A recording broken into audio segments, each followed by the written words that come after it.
Sir, જે air show થવા જઈ રહ્યો છે, ખાસ તો શું અત્યારની તૈયારીઓ છે અને તેને લઈને શું લોકો સુધી એક મેસેજ પહોંચાડવાનો છે?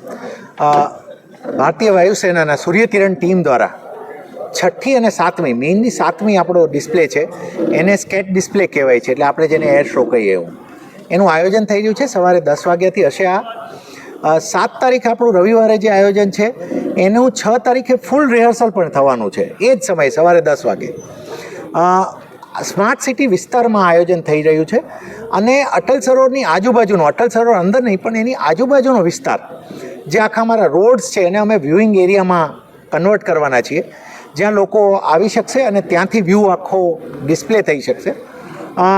આપને જણાવીએ કે અમારા તરફથી એરફોર્સ સાથે તમામ સંકલન પણ થઈ ચૂક્યું છે અને 2-3 આકર્ષણો વધ્યા છે, જે સારી વાત આપણી માટે છે કે એરફોર્સની બેન્ડ પણ અહીંયા પરફોર્મ કરવાની છે આ સમયે, અને બહુ રેરલી આ બેન્ડ આ રીતે પબ્લિક ડિસ્પ્લે કરતી હોય છે. પ્લસ ગરુડ કમાન્ડોના ને એના જે વેપન્સ હોય એનો ડિસ્પ્લે પણ 6 અને 7 તારીખ 2 દિવસ આયોજન થવાનો છે. તો એનું પણ બધા નાગરિકોને અમે આમંત્રિત કરીએ છીએ કે અહીંયાના અટલ સરોવરનું જે અમારું પાર્કિંગ એરિયા છે ત્યાં ડિસ્પ્લે થશે, જે 6 તારીખે શરૂ થઈ અને 7ની રાત્રે એન્ડ થશે. તો એમાં પણ આ ડિસ્પ્લે સિવાયના, જે સ્કેટ ડિસ્પ્લે સિવાયના સ્ટેટિક ડિસ્પ્લે એને જે કહેવાય છે, એ સમયમાં પણ લોકો હાજર રહી શકશે. અન્ય હજી થોડા આકર્ષણો પણ લાઇનઅપ થઈ રહ્યા છે. અમારે we will take 1 or 2 more days to confirm. એ કન્ફર્મ થતાં 1-2 દિવસ લાગશે, પણ મોટે ભાગે આ કલાકથી લાંબો શો અને એવરેજ જે જનરલી સૂર્યકિરણનો શો થાય છે એનાથી એક લાંબો શો આપણને મોટો મળી રહ્યો છે. કેટલા પ્લેન રહેશે અને ખાસ તો જે ટ્રાફિકને લઈને વ્યવસ્થાઓ થવાની છે એના વિશે?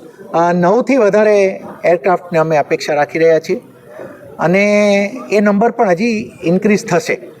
મેં તમને કીધું એમ કે એવી 3-4 વસ્તુઓ હજી લાઇનઅપ છે જે ફાઇનલ પહેલાં ઉપર છે. જો એ આવશે એટલે હજી અમે તમને આગળની માહિતીઓ આપવાના છીએ.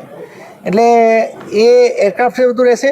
લોકોની અમારી અપેક્ષા છે કે 1 લાખ લોકો તો મિનિમમ થવા જોઈએ એટલા માટે. પરંતુ અમારી માટે એક સારી વસ્તુ આ કાર્યક્રમમાં એટલી રહેવાની છે કે સ્માર્ટ સિટીનો આખો 900 હેક્ટેરનો એરિયા છે, જેમાંથી આ વ્યૂ થઈ શકે છે. એવું નથી કે અટલ સરોવરમાંથી જ થવાનું છે.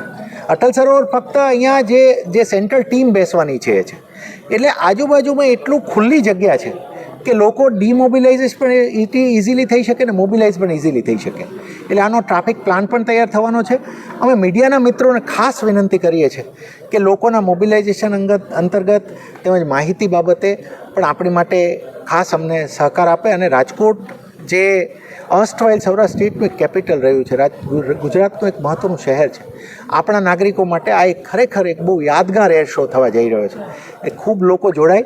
અને એક બીજી વિનંતી હતી કે જેમના નાના બાળકો હોય એ જો બને તો 6 તારીખે નાના બાળકો હોય, કોઈ દિવ્યાંગજન હોય, એમને જોવું હોય તો દે શુડ પ્રિફર 6th, કેમ કે ત્યારે થોડા ઓછા લોકો હશે અને થશે એ ડિસ્પ્લે રિહર્સલ જ હશે, પણ એ રિહર્સલ ઘણું ફૂલ જ રિહર્સલ હશે જે સાથે હશે. Okay, thank you.